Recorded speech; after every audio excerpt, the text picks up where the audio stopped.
Até quem não gosta, quem detesta a política, precisa, nesse momento, estar se engajando e participando.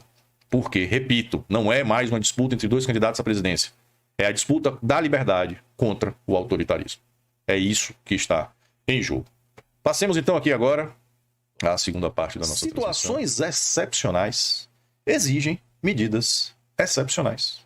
E que a decisão é heterodoxa, mas compatível com a situação que vivemos. Ou seja, ele admite que a situação é heterodoxa porque ela não é admitida, ela não é agasalhada pela nossa legislação maior que é a Constituição Federal. Mas diz que o nosso momento é excepcional e, por conta da sua excepcionalidade, se admite a adoção desse tipo de decisão. E aí vem o enorme problema. A nossa Constituição Federal, ela fala em dois momentos a respeito de censura. Ela proíbe a censura no artigo 5º, inciso 9º, dizendo exatamente o seguinte: é livre a expressão da atividade intelectual, artística, científica e de comunicação, independentemente de censura ou licença. Ou seja, manifestação do pensamento, da atividade artística, científica e de comunicação é independente de censura, não se admite censura. E para ficar ainda mais claro, a Constituição vem no artigo 220 e diz o seguinte: a manifestação do pensamento, a criação, a expressão e informação sob qualquer forma, processo ou veículo não sofrerão qualquer restrição, observado o disposto nessa Constituição. Parágrafo 1º. Nenhuma lei conterá dispositivo que possa constituir embaraço à plena liberdade de informação jornalística em qualquer veículo de comunicação social, observado o disposto no artigo 5º, incisos 4º, 5º, 10, 13 e 14. E aí, o parágrafo 2º. É vedada toda e qualquer censura de natureza política, ideológica e artística. Portanto, a Constituição Federal é expressa. Ela veda completamente que se imponha a censura de qualquer natureza que seja. A censura é essencialmente inconstitucional. Aí o ministro Ricardo Lewandowski, como nós vimos, pontuou que é uma decisão heterodoxa, justamente porque ela não se enquadra nos termos da Constituição Federal, mas que, diante de um momento excepcional, estaria autorizada. E aí vem o enorme problema que ele cria. Por quê? Também, pelos termos da própria Constituição Federal, situações excepcionais não autorizam juízos excepcionais, juízos de exceção. Isso é expresso na Constituição Federal, artigo 5º, inciso 37. Não haverá juízo ou tribunal de exceção. Não haverá juízo de exceção. O que quer dizer que, sob determinadas situações excepcionais, se aplica a lei. O que se aplica diante de situações excepcionais é a lei, é a Constituição Federal. Não são regras excepcionais tiradas da interpretação livre do julgador. A Constituição Federal traz as disposições específicas que são aplicadas, inclusive nos momentos excepcionais, lá tratados, por exemplo, como o estado de defesa, o estado de sítio. Nós temos isso previsto na Constituição Federal. De modo que não existe isso de que situações excepcionais autorizam medidas excepcionais. Isso é vedado. A Constituição Federal proíbe expressamente que se faça isso. Então o que nós estamos vendo é que, para justificar a censura, que é inconstitucional, ministros, 4 pelo menos, adotam a tese de que é uma situação excepcional e então praticam o juízo de exceção, que é proibido pela própria Constituição. São duas inconstitucionalidades se sobrepondo. E o que fazer sobre isso? Que é a grande questão que nós temos. Eu vou ser muito franco aqui nessa abordagem de hoje quanto à realidade que nós precisamos enfrentar. Não é fácil. Não é fácil ver o que está acontecendo no país. Nós estamos diante do momento mais sombrio já imaginado para a liberdade de expressão. É pior, é muito pior do que foi no regime militar. É absurdamente pior. Porque nós estamos vendo a censura voltar sob o manto de uma Constituição que a proíbe. A Constituição proibindo a censura é de 1988. O regime militar se operou a partir da deposição de presidente que nós tivemos em 1964 até durante as décadas de... final da década de 60, década de 70, e chegando até os governos militares, mas todos antes da Constituição Federal. Hoje, a censura é vedada constitucionalmente. Não era na época do regime militar. E é por isso que a situação atual é muito pior do que foi durante aquele regime. E aí surge nesses questionamentos sobre o que fazer, duas vertentes que são igualmente válidas. A primeira vertente é a que me parece ser a que querem que nós acreditemos, e que é uma vertente embasada, que é aquela vertente que aponta que se o sistema, através de um dos seus poderes, é capaz de agir desse modo, esse sistema jamais permitirá que o presidente da República seja reeleito. É uma leitura correta, ou melhor, embasada. Porque se nós temos um aglomerado, uma sucessão de aberrações jurídicas sendo praticadas como nós estamos vendo, nada garante que nesse sistema vá se respeitar a possibilidade de um presidente da República, a ele contrário, expressamente a ele contrário, ser reeleito. Mas me parece que é nisso que querem que acreditemos, justamente para que desanimemos, para que deixemos de lado qualquer tipo de tentativa de saída democrática. Justamente para que fiquemos quietos, achemos que o jogo está perdido e sequer manifestemos nossa opinião no voto, né, nas urnas, e com isso se legitime a vitória da esquerda, que certamente fará com que tudo isso que nós estamos vivenciando agora se torne a regra no Brasil. A volta da esquerda ao poder certamente viria junto com uma sucessão de medidas que legitimaria completamente essas decisões, acabaria de vez com a liberdade de expressão, e isso já foi dito pelo próprio candidato da esquerda, que é o candidato que tem por propósito controlar a mídia e controlar as redes sociais.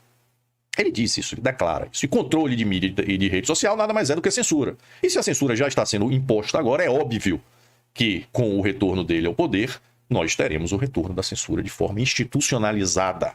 Não mais pelo Poder Judiciário, mas também pelo Poder Executivo. Será o fim da liberdade de pensamento no Brasil. Mas há uma segunda leitura, que me parece, nesse momento, mais acertada. Que é a leitura de que nós estamos vendo manifestações absurdas de desespero. Desespero de um sistema que não tem como se manter diante da reeleição do presidente da República. Porque é uma guerra. Hoje, o presidente da República ele não está disputando a sua reeleição contra um outro candidato. Ele está disputando uma reeleição contra todo um sistema que não quer, de forma alguma, que ele permaneça no poder por mais um mandato. Isso é absolutamente claro.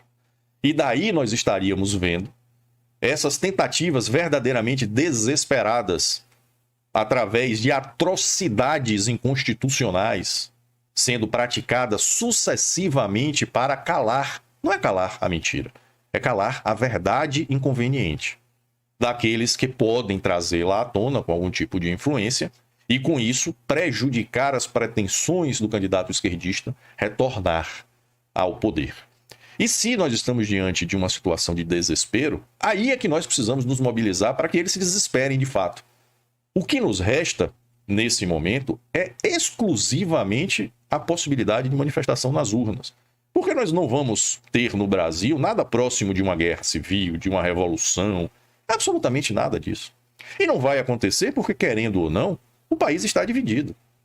Não existe uma maciça maioria de apoio ao presidente da República, não.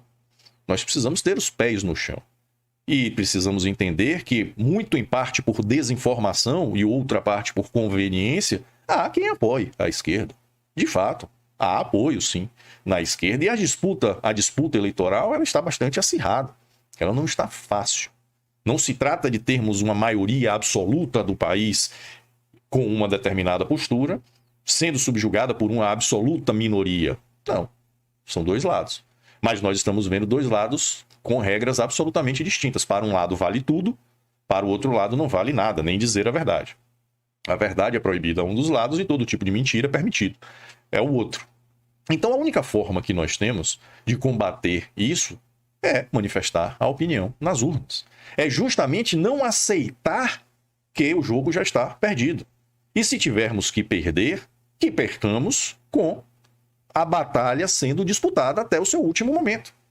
Tem um livro ali de um promotor, amigo meu, Dr. Rodrigo Merli, que ele disse: se eu cair, vai ser atirando.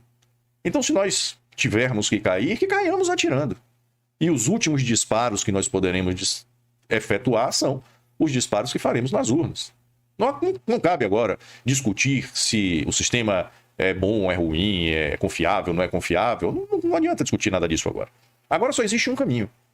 É o caminho de não esmorecer e manifestar a repulsa a todo esse conjunto de aberrações que nós estamos vivenciando. Porque esse conjunto de aberrações tem um lado, e é o lado da esquerda. Ele está sendo apontado e ele favorece a esquerda. Então, se nós somos contra a censura, a proibição à liberdade de pensamento, a proibição a que se veicule obras cinematográficas, um documentário no Brasil está sendo proibido. Se nós somos contra isso, nós prezamos por nossa liberdade, se nós prezamos por manter o nosso livre pensamento e não termos que seguir, como nas obras de George Orwell, um pensamento pré-determinado com a instituição da polícia do pensamento e do crime-ideia, que é pensar diferente daquilo que é aceitável pelo regime, nós só temos uma saída, que é o voto contra a esquerda, o voto pela reeleição do atual presidente da República. Até porque, se o cenário for de derrota, nós teremos exercido os nossos direitos, as nossas tentativas até o último momento. E não vamos ter nos rendido antecipadamente. Então, o que fazer? Hoje, só existe um caminho: tentar tirar a esquerda. E esses indivíduos que estão promovendo a censura são, inegavelmente, representantes do viés esquerdista, se não político, ideológico, jurídico, que é o viés progressista do ativismo judicial. E a única forma de combater isso é permitir que tenhamos um presidente que reequilibre as forças com novas nomeações tradicionalistas para os cargos-chave da atuação judiciária. Lembremos, o julgamento de hoje foi 4-3. Um voto decidiu a censura. Então não se trata de algo pacífico, não se trata de algo muito menos óbvio. As divergências estão surgindo. E quanto mais nós pudermos fomentar essas divergências, mais teremos chances de que elas se revertam.